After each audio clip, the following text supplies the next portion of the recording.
All right, welcome back. So this is our second session of, I don't know, probably 10 or 12, or I don't know, there's gonna be a lot for sequence and series. This just goes on and on and on. So we'll try to keep these sessions when we're doing the sequence and series videos. I'm going to try to keep them to a half an hour or less, just because it's a different kind of math and it's a different kind of logic, and I don't want these videos to ramble on for too long. So hopefully we can kind of keep them in digestible parts.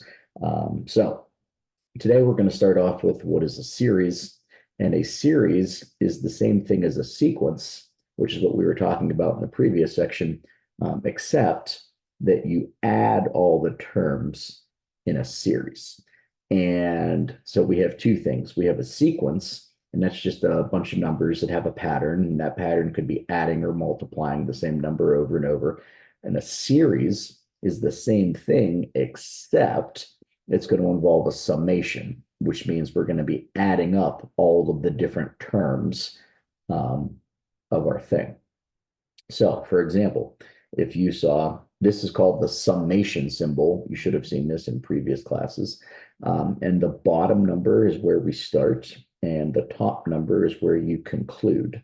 So this means that we want to plug in 1, 2, 3, 4, 5 into 2n plus 1. So if I plug in 1, I get 3. I plug in 2 and I get 5. 3, I get 7. 4, I get 9. 5, I get 11. And then I stop. Whatever that top number is where we stop. And since it's a series, you would add up these numbers. That gives us 35. This is called an arithmetic series. Arithmetic means that we're going to add the same thing each time. So in this case, you're adding 2. Down below, this is also a summation. We're going to start at 1. We're going to 4. This is going to be 2, 4, 8, 16.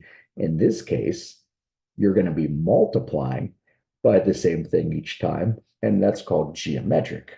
And since we're adding up the result, it's called a geometric series.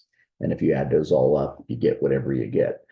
So the takeaway here is that a series means to add up your results. Geometric means multiply.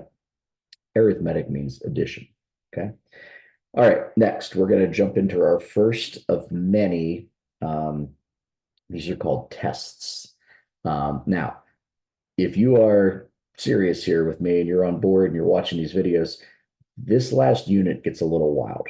There's a lot of tests, like 10 of them.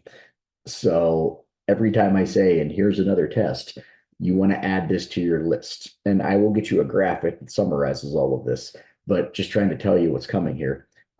There's like 10 different tests for the stuff in this unit that we've got to learn. So we're going to tackle them one at a time. Tonight, we're just doing 2 of them. But for people that are here in chat, this is a very hard unit to learn just by watching. This is something that you got to be here and ask questions.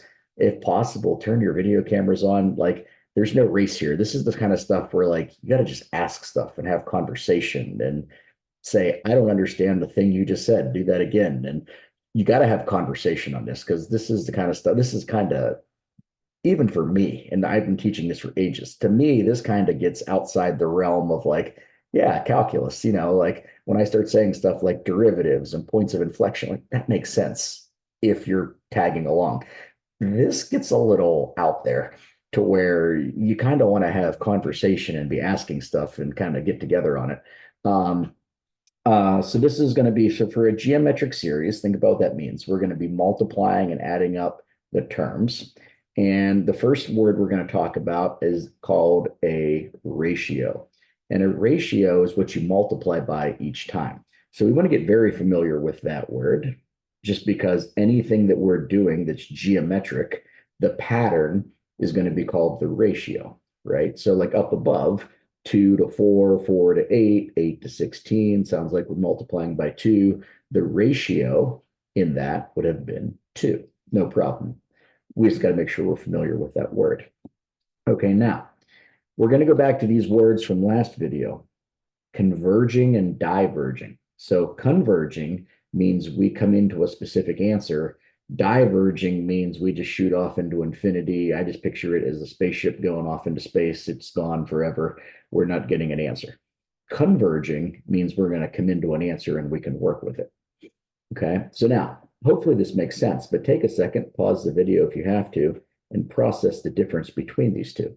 If the ratio is greater than or equal to 1, this thing's going to just go and go and go, right? If I keep multiplying by 2 forever, is that ever going to come to an answer, or is it just going to keep getting bigger and bigger and bigger and bigger, right? It's just going to grow forever. However, if the ratio is a fraction, what does that mean? Another way of saying a fraction, now we got to make sure we know what we're saying with a fraction here, but like realistically, we're saying something that's like between 1 and -1, right? So if that's a fraction between like -1 to 1, if the ratio lands in between these two, then we're going to be able to say that this converges, because a fraction is going to keep getting smaller and smaller and smaller and smaller. So that leads us to our first, we'll call this test number 1. I think there's 10 of them, 9 or 10 of them. So test number 1, this is the sum of a geometric series. The sum of a geometric series. So if you have a geometric series and we want to know the sum of it, a specific name for this would be geometric, like just for if you're Googling stuff, the name that you would look for if you're trying to Google this is called geometric series test.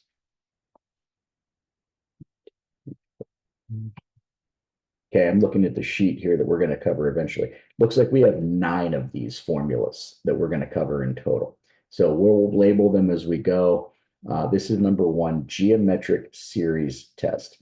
And it's not particularly much to do. The test is just if the ratio is greater than or equal to 1, it's going to be diverging. And if it's a fraction, then this thing is going to be converging. Okay, and now this is called the sum of a geometric series. The sum of a geometric series is equal to first term over 1 minus the ratio. And that will get us an actual sum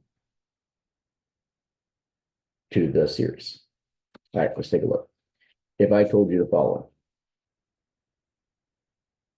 we have a summation of a half to the n.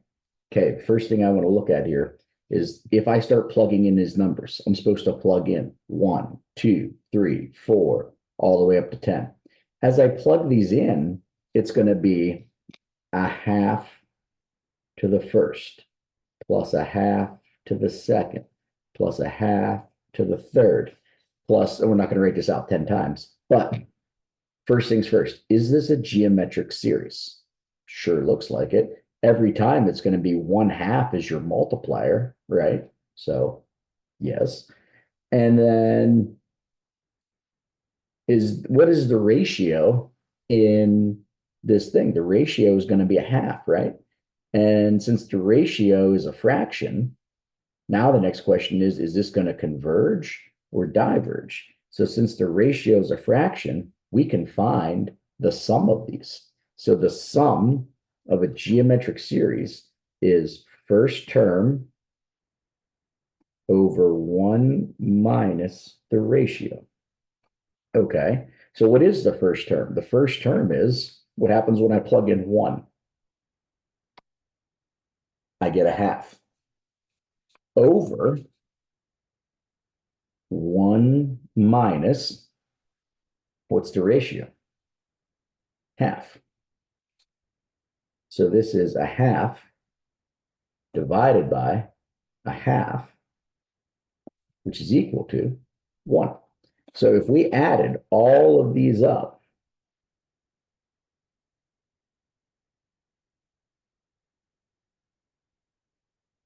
so on, so on, so on, so on. They would eventually get really, really, really close to one. You'd be at like 0.999996 or something like that. So think about what happens to these fractions as you keep doing this. Half to the first is a half. That's a half, a fourth, an eighth, a 16th, a 32nd. 1/64 is pretty tiny. And then we still got four more fractions after that. So you get to a place where you're adding next to nothing. So the key to this is that you understand that when something's converging, it means we get to a place where what we are adding is so super, super tiny that it doesn't really change the answer anymore so that it converges on an answer. Vice versa, if the ratio is a solid number, then stuff keeps growing without bound. But if you have a fraction for your ratio, adding 1/256, that's not going to change a whole lot, right? It's basically the same answer. So that's where this formula comes into play and you get an answer. Does anybody have any questions on that? Yeah, so the formula, it's for an infinite series, right? Like you're adding all of the terms in the series. This specific one started at 1 and it stopped at 10.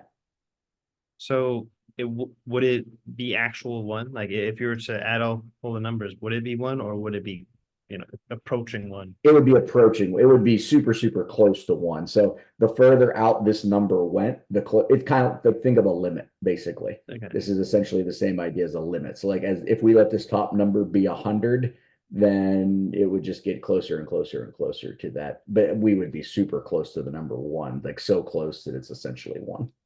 Okay. Okay. Good. Okay, let's tackle the next one. We've got examples. So, is this a geometric series? Of course it is. We've got a thing and we're going to multiply, and as long as you're multiplying, we're doing geometric. So, yeah, of course this is. All right, but now, what's my ratio? My ratio is no longer a fraction. So, is this going to converge or diverge? And you should be able to look at this and immediately say that this is going to diverge. And it's just going to be because the ratio is greater than 1. So if the ratio is greater than 1, you're not going to approach an answer. The answer is just going to skyrocket. It's going to keep getting bigger and bigger and bigger without any bound to that answer. It's when the ratio is a fraction that these answers get smaller and smaller and smaller, and then you can use the formula from up here to come up with an answer. Okay. All right, and then let's give you this one. And I'm not going to say anything. I'm going to give you guys a couple minutes to process, see what you come up with, and then we will talk in about 2 minutes. Ready, go.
Okay, so the first key to this is we need to understand that this means the same thing as the summation from n equals 0 to infinity.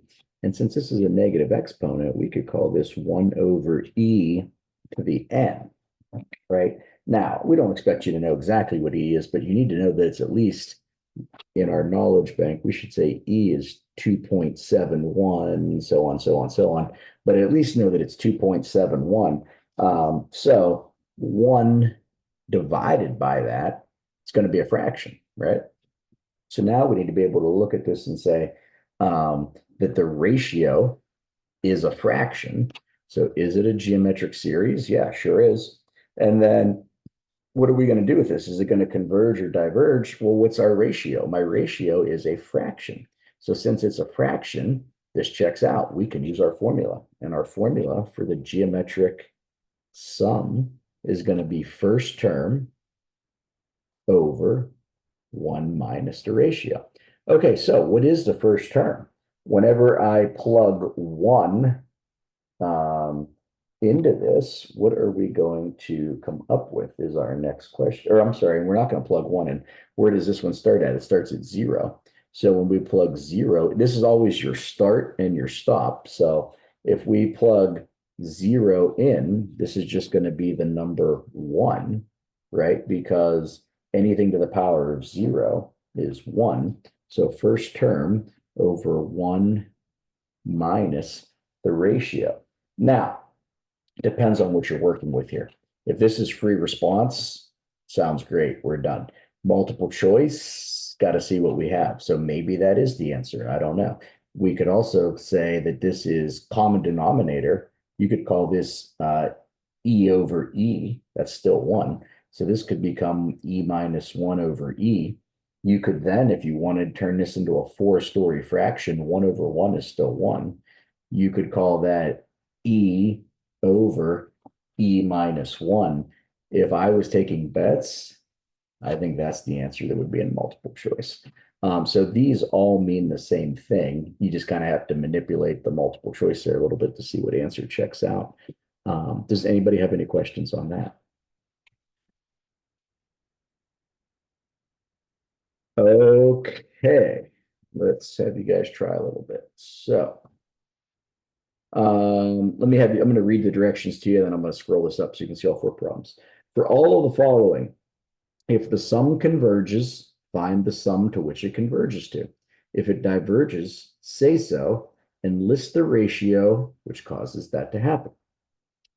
So we've got 4 questions, and you're going to go through all 4 of them, and you're going to find out or try to find out, does it converge? If so, we want to figure out what that number is, what that sum is.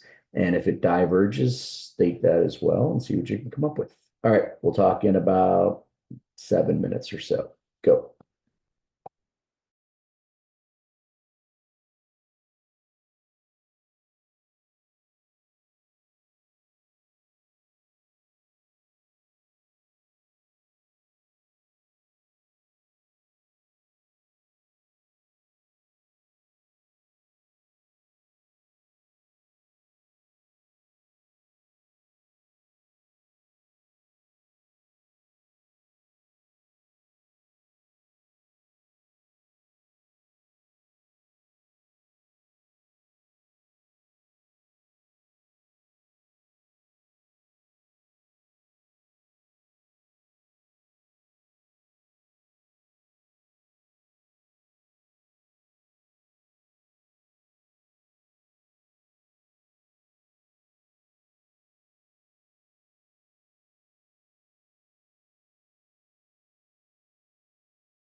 All right, let's dive into these. So for the first one, I mean, I would be thinking of this in my head as this being -3/4 to the n. So in which case we can say that, okay, yeah, that is a fraction. So when we go to do the sum's going to be the first term. So what is the first term? Now, in this case, it's 1. If I plug 1 into that, that's essentially 3 times -3/4. So the first term is -9/4 over 1 minus the ratio. And the ratio is -3/4. So going through that, that's going to be -9/4 over, and then we've got 1 minus -3/4. So that's really 7/4. And then hopefully that checks out that that would be, when you multiply this all out, what would we come up with? That would be -36 over 28. And if we simplify that, that would be -9/7. Okay. Any questions on that first one? Okay. All right, now I got to teach you some tricks here because I'm assuming this is going to throw us off a little bit. To figure out the ratio here, the key to this, and I want to make a comparison so that we understand, compare problem 2 to problem 3 because they're super similar. But now, if you look at problem 2, the only thing with an exponent is the number 2. This is 2 to the n. Whereas down here, this whole thing has the exponent, so they both get the exponent. So up here, we can rewrite this as 3 times, and then that would be the same thing as 1/2 to the n. Does that check out? Or maybe even as a middle step, what if I did this? If I did 3 over 1 to the 2n, right? So let's go from here to here. Cover this up for a second. So if I pull the 3 out front, it's 1 over 2n, right? That checks out. And now if I want to replicate this 1 over 2n, isn't that the same thing technically as this? Because 1 to any power is 1, and then 2 to the n. So this is the same thing. And now I can say, oh, my ratio is half. This will work out. So the sum is going to be first term. So if I plug 0 into this, what am I going to come up with? That would be 3 over 1 minus the ratio. And that should give us an answer of 6. Okay. All right, if we compare that to what's going on down here, though, right now, there's no fancy tricks to rewriting this. This just is what it is. And in this case, the ratio is greater than 1. Therefore, this diverges. That's it. We're done. So as you keep adding in your numbers here, this is just going to keep getting bigger and bigger and bigger and bigger. It would just skyrocket. Okay, and how about over here? What can we do about E over pi? Now, you're not going to know exactly what the ratio is, but in our thought bubble, we should be saying this is 2.71 over 3.14, and nobody knows what that is, but we should be able to make the logical conclusion that this is a fraction. And once you know that it's a fraction, then we can say, oh, okay, we can find the sum of this thing, right? So we're going to say that we can do first term over 1 minus the ratio. So if I put my first term in, I'm going to put 0 in. That's going to be 1 over first term over 1 minus the ratio. And then same deal. Who knows what the answer is from here? If it's free response, that sounds like a winner. If it's not free response, then things we could do is like this, pi over pi, that's 1, right? Minus e over pi. So then we would say this is 1 over pi minus e over pi. Call that 1 over 1. And then if we flip these around, this would be something like pi over pi minus e. And then that would be a final answer. Okay. Do we have any questions there?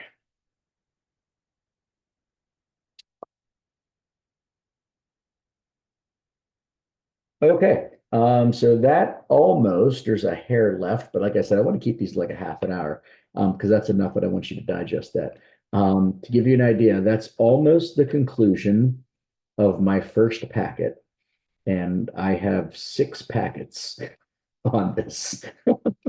So, um, warning you in advance, this gets a little wild, and you're not going to master all of this. I'm just being totally open and honest. But if you tag along and you're here and you're asking questions and you do the right stuff, you'll totally catch 80% of this, which is all you need to do to get a 4 or 5 on the AP exam. So I'm just I try to like, because as you go through this, you're going to be like, what in the world? This is crazy. And it's a lot. But if you're here and you're asking questions and you watch this video once or twice, you will totally get 85% of what's going on. And that is plenty to get a good score on this test. But to give you a clue, like I said, this is almost the end of the first packet, and I have 6 of these packets. So we're going to end up with, I don't know, 13, 14 videos on sequence and series. And if you grab 80% of it, that's great. You'll be good. So just keep coming, keep watching these videos. I'm just trying to be completely honest and transparent with you in terms of what the strategy is, what you need to do to survive. Just keep coming. Hopefully this made sense. Watch this video once or twice. If you get 70, 80% of this last unit, you'll be good. So I will see you guys on Sunday, and we will wrap up this first packet, and we will also jump into the second packet, and then we'll go from there. So enjoy your weekend. Enjoy the rest of the week. I will see you guys on Sunday night.